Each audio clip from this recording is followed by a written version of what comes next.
என்னோட சேனலை சப்ஸ்கிரைப் பண்ணிக்கோங்க. மே மாதம் 26ஆம் தேதி பார்த்தீங்க அப்படின்னா கார்த்திகை தீபம் சீரியலில் என்ன நடக்குது அப்படின்னு சொல்லிட்டு பார்க்கலாம் வாங்க. அங்கே வந்து பார்த்தீங்க அப்படின்னா கார்த்தியும் அந்த கோயிலில் இருந்து அம்மனோட தாலியை எடுத்துகிட்டு போய் சிவனாண்டி என்ன பண்ணுவார்னா, அவங்க சித்தப்பா வந்து அந்த தாலியில் ஒரு கல் இருக்கும், அந்த கல் எடுத்துகிட்டு போய் அவங்க பழகுற பொண்ணுக்கிட்ட தூக்கி கொடுத்துட்டு போயிடுவாங்க.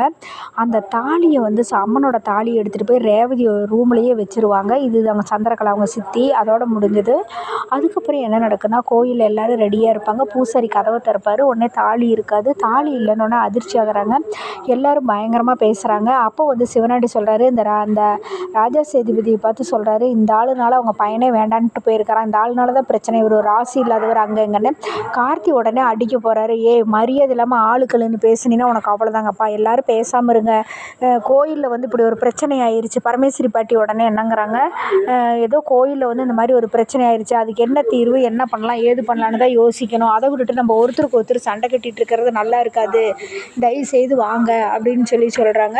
அப்போ வந்துட்டு எல்லோரும் சமாதானம் ஆகிட்டு, இன்னும் அம்மனுக்கு வந்து தாலி இது பண்ணுறது, இந்த சடங்கு செய்கிறதெல்லாம் பந்தக்கால் போடுறது நீ எவ்வளோ நேரம் நல்ல நேரம் இருக்குன்னு 1 மணி நேரம் இருக்கிறாங்க, 1 மணி நேரத்தில் நான் தாலியை கொண்டுட்டு வரேன் அப்படின்னு சொல்லிட்டு கார்த்தி கிளம்பி போயிடுறாரு. உடனே ராஜா சேதுபதியும், கார்த்தி நீ எப்படியாவது போயிட்டு கொண்டுட்டு வாப்பா, நீ ஒன்றும் எதை பற்றியும் கவலைப்படாத, எதாக இருந்தாலும் பார்த்துக்கலாம் அப்படிங்கிறாங்க. சரின்ட்டு கார்த்தியும் கிளம்பி போயிடுறாரு. இங்கே சிவனாண்டி வந்து தேவையில்லாமல் அவர் ராஜா சேதுபதியை வந்து சீண்டிக்கிட்டு அதை இதையும் சொல்லிட்டு இருக்கிறாங்க. கல்லுக்கு கன்னத்தில் அரைஞ்சனா பல்லுக்குள்ளெல்லாம் விழுந்துரும், மரியாதையே இருந்துக்கடா, அவங்க அப்பா என்ன யோக்கியத்தில் இருந்தால் அது மாதிரி தான்டா நீ இருப்ப அப்படி இப்படின்னு சொல்லி பேசுகிறாரு. உடனே இந்த மாதிரி பேசிட்டுருக்கிறாங்க. கார்த்தி வந்து இவருக்கு ஃபோன் பண்ணுறாங்க, சகலைக்கு. எங்கடா ஃபோனையே காணுமேன்னு பார்த்தேன் அப்படிங்கிறாங்க. வாப்பா என்னப்பா ஆச்சுங்கிறாங்க. இந்த மாதிரி அம்மன் மேலே போட்டிருந்த தாலியை காண சகலை, நீங்கள் கொஞ்சம் உடனே வாங்க அப்படிங்கிறாங்க. உடனே அவங்க மாமாட்ட சொல்லிவிட்டு உடனே கிளம்பி போகிறாங்க 2 பேரும் காரில். எப்படிப்பா காணாமல் போயிடுச்சு, இந்த சிவனோடியோட வேலையை தப்பா இருக்கும், அவனை தவிர்த்து வேறு யாரும் இந்த வேலை பண்ணியிருக்க மாட்டாங்க அப்படிங்கிறாங்க. என்னன்னு தெரியல அப்படின்ட்டு அங்கே ஒரு கார் நின்றுச்சு, அந்த கார் மெக்கானிக் போய் கேட்டோம்னா தெரியும், ஆனால் அந்த இடத்துல கீழே ஆயில் விழுந்துருந்துச்சுப்பாங்கிறாங்க. அப்போ போய் மெக்கானிக்கை விசுறாங்க. பக்கத்தில் இருக்கிற பன்னீர் தான் நைட்டு வந்து ஆயில் பிரச்சனை அப்படின்னு சொல்லிட்டு காரை எடுத்துகிட்டு போனான் அப்படிங்கிறாங்க. சரி நம்ம அந்த பன்னீரை பார்த்து போய் விசாரிக்கலாம் அப்படின்னு சொல்லிட்டு நேராக 2 பேரும் அங்கே போகிறாங்க. பன்னீரை ஃபோன் பண்ணி அவங்கள நேரடியாக போய் பார்த்துட்டு கேட்குறாங்க, எதுக்கு சம்மந்தமே இல்லாமல் எங்கள் அம்மன் கோயிலுக்கு உன் கார் வந்துச்சுங்கிறாங்க. நான் எங்கே வந்தேன், நான்லாம் வரல அப்படி இப்படிங்கிறாங்க. உண்மையை சொன்னீங்கன்னா உனக்கு அவ்வளோதான் மரியாதை, இல்லைன்னா உன்னை கொண்டு போய் போலீஸில் பிடிச்சி கொடுத்துருவேன் பார்த்துக்க அப்படின்னு மிரட்டுறாங்க. ஐயா என்னை விட்டுருங்க, வந்ததெல்லாம் உண்மை தான், நான் கோயில் நகையை என்னை திருடி கொடுக்க சொல்லி அந்த சிவனாண்டி அவங்க சித்தப்பாவும் சொன்னாங்க, நான் திருடி கொடுத்துட்டு வந்துட்டேங்க ஐயா, அதுக்கப்புறம் எனக்கு ஒன்றும் தெரியாதுங்கிறாங்க. உடனே 2 பேரும் அவனை சொன்னதையெல்லாம் கேட்டுட்டு, என்னவா இருக்கும், இந்த கோயில் நகை திருடினது இவனுக்கு தானே தெரிஞ்சு போச்சு, இப்போ அது எங்கே இருக்குதுன்னு நம்ம எப்படி கண்டுபிடிக்கிறது அப்படின்னு சொல்லிட்டு காரில் வந்துட்டுருக்குறாங்க.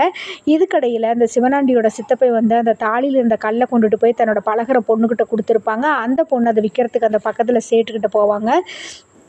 ஒரு ஐயா வட்டிக்கு விட்றவர்கிட்ட போய், ஐயா இந்த இதை வச்சுக்கிட்டு எனக்கு பணம் கொடுங்கங்கிறாங்க. பார்த்தா உயர் ரக கல்லாட்டம் இருக்குதேம்மா, இது எப்படி உனக்கு கிடச்சிதுங்கிறாங்க. ரோட்டில் கிடந்துச்சுங்கய்யாங்கிறாங்க. சரின்ட்டு போய் செக் பண்ணிட்டு இருமா, பணம் எடுத்துகிட்டு வரேன்ட்டு போய் செக் பண்ணிவிட்டு பணத்தையும் எடுத்துகிட்டு வந்துடுறாங்க. உடனே அந்த காஃபி ஒரு அம்மா கொண்டுட்டு வந்து கொடுக்குது, அந்த வீட்டில் வேலை செய்கிற அம்மா. அந்த கல்லை பார்த்த உடனே அந்த அம்மா சொல்லுது, இந்த கல்லை நம்ம எங்கேயோ பார்த்துருக்கோம்னாட்டு. ஐயோ இது நம்ம கோயில் அம்மனோட கழுத்தில் இருந்த கல்லாச்சே, இதை வந்து இவளுக்கு எப்படி இந்த இது வந்துச்சு, ஏதோ திருடிட்டு வந்திருப்பாளாட்ருக்குது அப்படின்னு சொல்லி இதை உடனே கார்த்தி தம்பிகிட்ட சொல்லணும் அப்படின்னு சொல்லிட்டு ஃபோன் பண்ணி கார்த்திகிட்ட சொல்கிறாங்க. தம்பி நான் வந்து இங்கே பக்கத்தில் இங்கே வட்டி கடைக்காரர் வீட்டில் வேலை செய்கிற பொண்ணு பேசுகிறேன், நம்ம ஊர் அம்மன் கோயில் இருக்கிற தாலியோட கல்லை வந்து ஒரு பொண்ணு இங்கே விற்க வந்திருக்கிறா, நீங்கள் இங்கே வந்தீங்கன்னா பிடிச்சிடலாம் அப்படிங்கிறாங்க. ஓ அப்படியா, சரிம்மா அட்ரஸ் சொல்லுங்கன்ட்டு நேராக அங்கே வர்றாங்க. வந்த உடனே பக்கத்தில் வந்துட்டு கரெக்டாக அந்த பொண்ணு பணத்தை வாங்கிக்கிட்டு கிளம்புறாங்க. கிளம்புனோடனே ஒரு நிமிஷம் இருமா அப்படின்னு சொல்லிட்டு, ஐயா எத்தனை தடவை நம்ம அம்மன் கோயிலுக்கு வந்திருக்கிறீங்க, இந்த கல் எங்கேருந்து வருதுன்னு கூட உங்களுக்கு தெரியலையா, என்னையா நீங்கள் இப்படி பண்ணிட்டீங்கும்போது, ஐயோ எனக்கு தெரியாது தம்பி, இது நம்ம அம்மன் கோயிலுக்காக கல்லா, இந்த பொண்ணுக்கு பாவம் ரோட்டில் கிடந்துச்சுங்கும்போது, அம்மா உண்மை சொல்லி யார் உன்னை கொடுத்தா, நாங்கள் உங்களை போலீஸில் மாட்டிவிட மாட்டோம் அப்படிங்கும்போது, சிவனாண்டியோட சித்தப்பா முத்துவேல் தாங்க கொடுத்தாரு, நான் பழகிட்டு இருக்கேன் அதனால் எனக்கு கேட்டேன் கொடுத்தாருங்க, நீங்கள் எதுவும் தப்பாக நினச்சிக்காதீங்க, எனக்கு இது அம்மன் இதுன்னு எனக்கு தெரியாதுங்க, என்னை மன்னிச்சிருங்க அப்படிங்கிறாங்க. சரிம்மா உன்னை போலீஸில் பிடிச்சி கொடுக்கக்கூடாதுன்னு நீங்கள் எனக்கு ஒரு உதவி பண்ணணும் அப்படிங்கிறாங்க. ஐயா நான் என்ன உதவி வேணாலும் பண்ணுறேன் சொல்லுங்க ஐயா அப்படிங்கிறாங்க. நீ வந்து ஒரு ஃபோன் பண்ணணும் அவருக்கு, அவர் கூட நீ பழகிட்டு தானே இருக்கிற, ஃபோன் பண்ணி நாங்கள் சொல்கிற இடத்துக்கு நீ வான்னு சொல்லணுங்கிறாங்க. சரிங்க ஏன்ட்டு முத்துவேலுக்கு ஃபோன் பண்ணுறாங்க. அங்கே சிவனாண்டி இருந்துக்கிட்டு ஃபோன் வருது.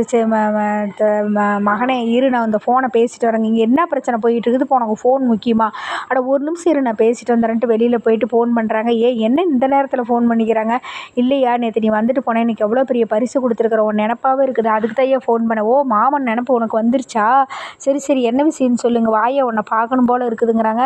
அட இப்போ எனக்கு கொஞ்சம் வேலையில் இருக்குது. என்னை விட உனக்கு வேலை முக்கியமா, உடனே கிளம்பி வாய்யாங்கிறாங்க. சரி நான் வந்துடுறேன் அப்படின்னு சொல்லிட்டு சிவனாண்டிகிட்ட போய் மவனே நான் ஒரு வீடு வரைக்கும் போயிட்டு வந்துடுறேங்கிறாங்க. என்ன வேலை, இந்த கார்த்தியை இது பண்ணுறதுக்கு நான் ரொம்ப ஒரு சூப்பரான இது வச்சுருக்கேன், நான் வீடு வரைக்கும் போயிட்டு வந்துடுறேன்ட்டு ஓடுறாரு.